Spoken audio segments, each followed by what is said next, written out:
He's really good. He doesn't particularly like fast bowling at him. Who does? At the end of day 3 in Wellington, it's time for Ask George.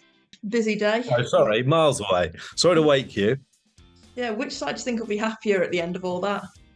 Oh, England still. But New Zealand, they're still in the game. Still got a chance. They fought really well today. They've had the better of the day, but they had a huge amount to make up. You'd still think England are well on top. Well, starting off the first question, Vijay asks, is Leach in the same class as Lyon, Ashwin and Jadeja when it comes to talking about top spinners?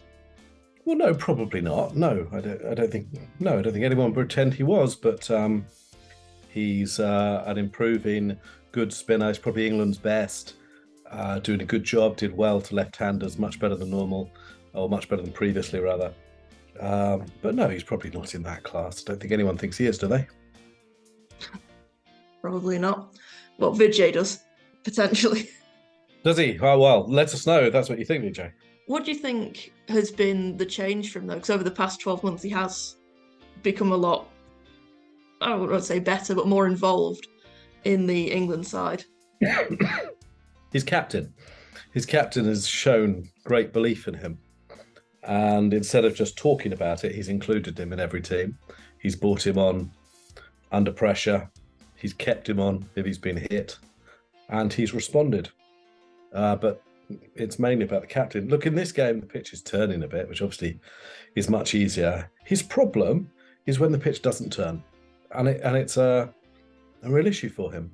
But it's difficult for all spinners, but he maybe doesn't have the other weapons to compensate. But Ben Stokes is probably getting the best out of him, and he's probably England's best option. So there's quite a lot going right there. Vijay has a second question. He asks, cool. How much of a lead is good enough for New Zealand to win this match? Well, I mean, they probably need a minimum of 200 to have a chance.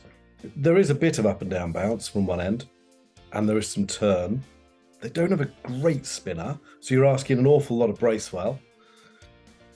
200 gives them a chance. Satish asks, is the age factor of Anderson and Broad coming into play, especially after the follow-on? I thought they bowled pretty well. I mean, look, I guess it's a factor. I was a bit surprised Anderson didn't take the second new ball. I thought that they bowled quite well. Sometimes you bowl well and don't take any wickets, but there obviously wasn't massive in the pitch for them. It's a decent pitch, but New Zealand batted really well today. They didn't have a huge amount of work to do in the first innings. Obviously, ideally, Ben Stokes would have bowled. He hardly bowled at all. Just 2 overs, and that would have eased the burden on them a bit. But it feels a bit too easy to just say, look, that's their age. That's why they didn't take any wickets. I thought actually stripping that back, they bowled pretty well. Jack Rule asks, did Stokes enforce the follow-on because they would much rather chase down a total than set a target? I think they'd much rather have had 2 days off. Same. I think that's probably why they did it. Look, there was still a fair bit of movement. I think they thought they could probably win with an innings. And also, there wasn't a lot of sign that the pitch was deteriorating. So there wasn't really a downside in doing it. The bowlers hadn't bowled massively. Obviously, it rained at the end of day 2, so they'd had a wee bit of a rest. There wasn't really a massive downside. So a combination of all those reasons. Bruce13 sticks with a similar theme. Do you think the follow-on was a good way to analyse the team's bowling performance in a different situation before the Ashes? I hadn't really thought about it. Don't think that's what they were thinking about. I don't think that came into the thinking at all, to be honest. Do you? Not really. I was a little bit worried, well, not worried, but wondering whether they would still persist with the follow-on after everything that Southey did, kind of whittling down the lead quite a bit early on. But Anderson didn't bowl in the morning, did he? So he hadn't been exerted particularly, and it wasn't that many overs. And I think probably Leach bore the brunt of that punishment, Robinson a wee bit. But yeah, I don't think it was about putting them under any different pressure and seeing how they reacted. How many tests are they into their careers, Broad and Anderson? We know what they're going to do, and they're going to be very, very reliable. So I don't think that was the factor. I honestly think they thought they could probably win it today. Sushant asks, Southey's Test 6's record always fascinates me. Do you think he will reach 100? Is he on 82? Yeah. I think I looked earlier. I think he's on 82 from 92. So he's got a decent chance, hasn't he? I think he's probably, is he second of contemporary players on the list? I think it's probably the top three are all in this match. Stokes, might be wrong, Southey, and then probably Broad with something like 52.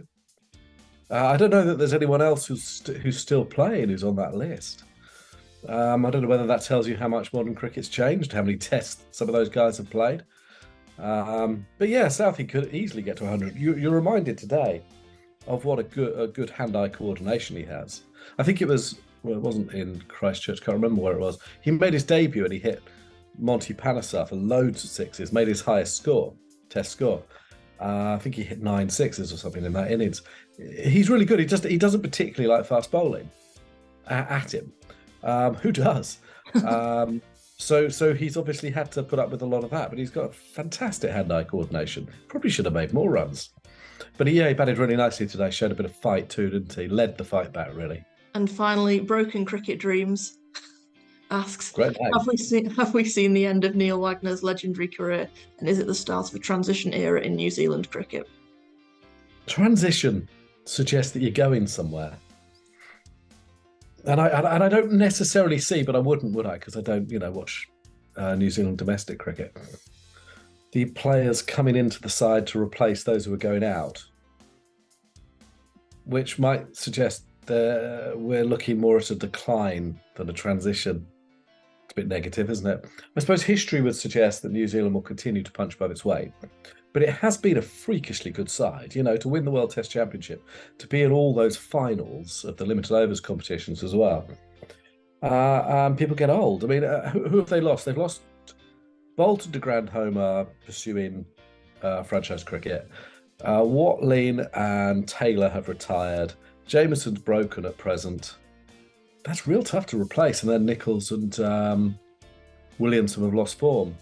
So there's a lot going on there. I don't know who comes into the side. If you're looking at new batters, do you look at the Finn Allen type, really good ball strikers who could maybe come in? That's what England would do, isn't it? But, I don't know. We saw in the last game that the two bowlers they brought in were not anywhere near as good as the ones who left, were they? So that's a bit of a worry. So look, they're coming down the other side of the hill, and it will take a bit of time. But what we know from history is New Zealand cricket tends to punch well above its weight. New Zealand did nearly all sports. So I would expect them to do that. But I think the next couple of years, their supporters might have to be a bit patient with them, a bit realistic. But they showed real great fight today, I thought. I thought they played terrifically well today. I really did. I thought England played well. So it's not all doom and gloom. Just because they won and they've been in those finals, it's not really realistic to expect them to keep doing that. I'm just rambling now, aren't I? I'm talking too much. I think we'll leave it there.